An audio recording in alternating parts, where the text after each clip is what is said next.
Some philosophers die as saints. Han Feizi died as a warning. He wrote the coldest manual a ruler could read, then was silenced inside a ruler's own court. Most people are taught Confucius the wise teacher who promised harmony through virtue. Almost nobody is taught the man who insisted morality is a costume and power is the real language of the state. Han Feizi studied ministers, laws, rewards, punishments, and turned government into a machine meant to survive human weakness. His ideas helped harden itself, unify China, and shape imperial rule for centuries.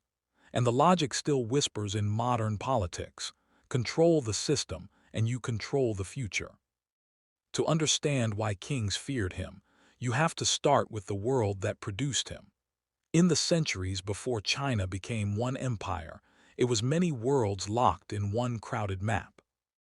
The Warring States era, roughly the 5th to 3rd century BCE, was a time of thriving cities, booming farms, and courts that competed like rival stages.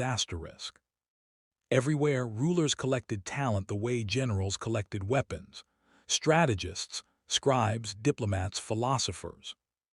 It was China at its most intellectually alive, an age when ideas could lift a man from obscurity to the ear of a king. But the brilliance had a shadow.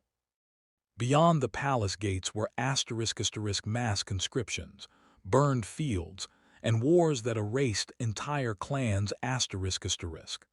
Culture flourished while states were quietly being eaten alive. In public, many rulers praised the Confucian ideal: virtue, ritual, moral example, the promise that order could be restored by becoming good.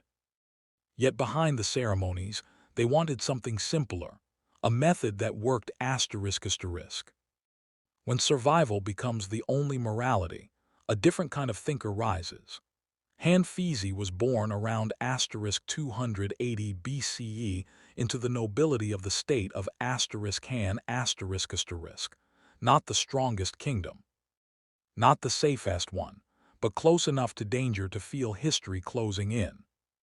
Tradition says he struggled with a stutter, the kind of weakness that can ruin you in a court where survival depends on speech. So he chose a weapon that didn't tremble, writing precise, sharp, impossible to interrupt.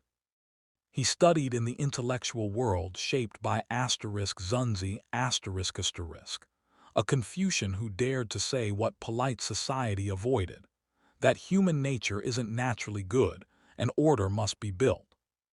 Meanwhile, far to the west, Qin had already proven something terrifying.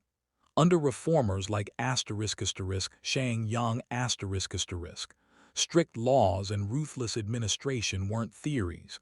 They were results. Han Feizi pushed that logic to its bleak conclusion. People, he argued, don't move because of sermons. They move because of profit and punishment. The ruler's greatest threat isn't always a foreign army. It's ministers, factions, corruption, and the slow rot of the palace. To survive, the state needs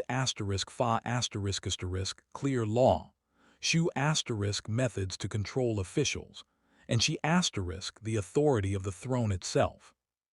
And once you accept his premise, everything noble starts to look dangerously naive. Once Han Feizi's logic enters a court, politics changes shape. Virtue becomes unreliable because it depends on a man's mood. Loyalty becomes transactional because every official has a family to protect, a rival to outmaneuver, a career to build. In this world, the ruler cannot be warm. He cannot be predictable. He must be unreadable, distant, feared because intimacy creates leverage, and leverage becomes betrayal. And the system must be cleaner than any conscience. Rewards and punishments have to be consistent, automatic, almost inhuman. So no minister can bargain with mercy, and no favorite can hide behind affection. Picture it, bamboo slips laid out like a surgeon's tools, each one etched with crisp, merciless sentences. A ruler reading them alone at night while the court sleeps, realizing that government can be reduced to inputs and outcomes. This is the great inversion.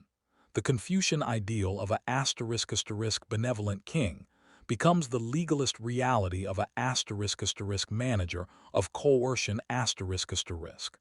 That is why rulers feared Han Feizi. He exposed that the mandate is fragile, and power is a system, not a person. Worse, if systems rule, then rulers are replaceable.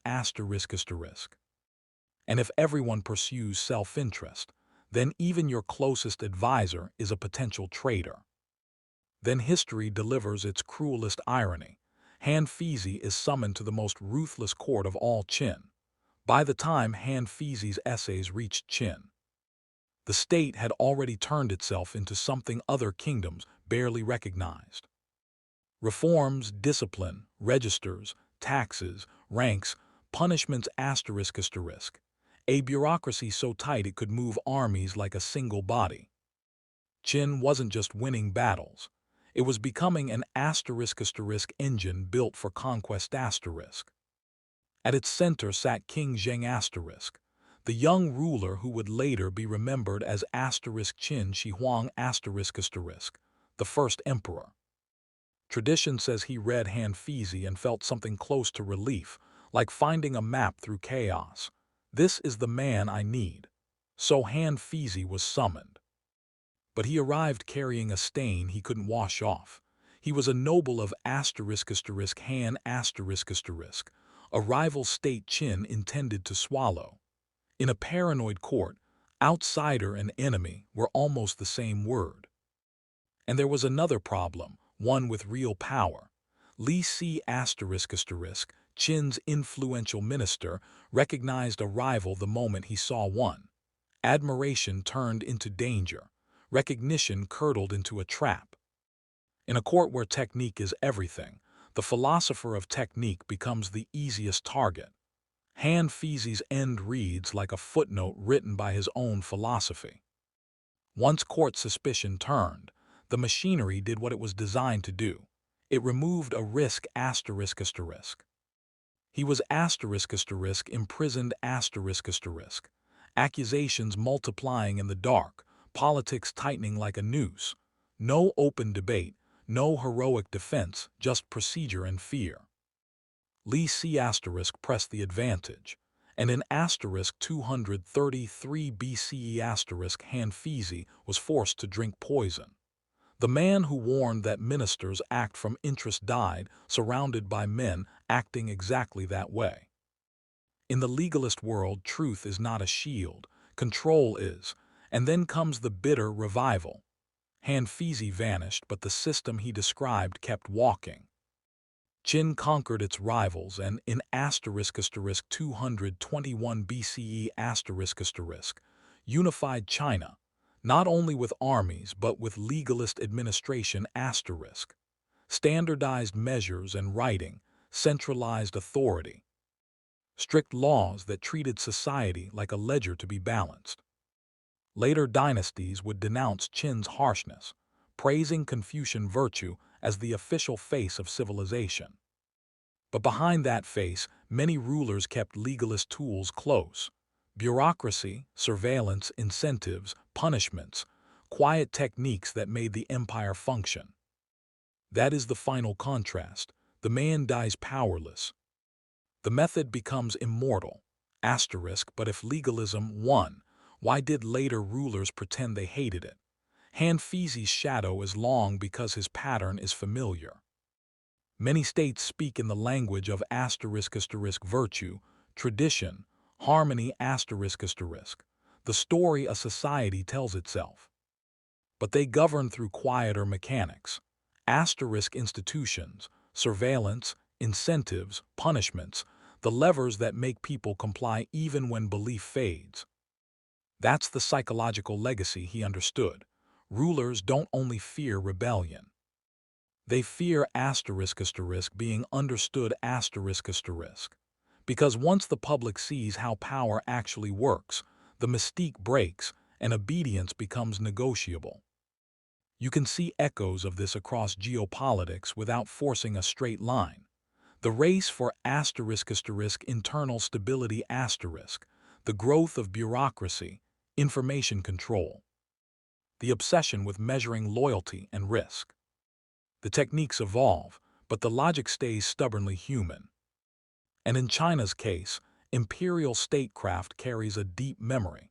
Centuries of fragmentation followed by reunification, humiliation followed by strength. History isn't over, it's upgraded. So was Han Feizi a villain, or a mirror we don't want to look into? Han Feizi didn't just write about rulers. He mapped the shadow behind every throne the cold machinery that keeps order when ideals fail. But here's the question he leaves us with.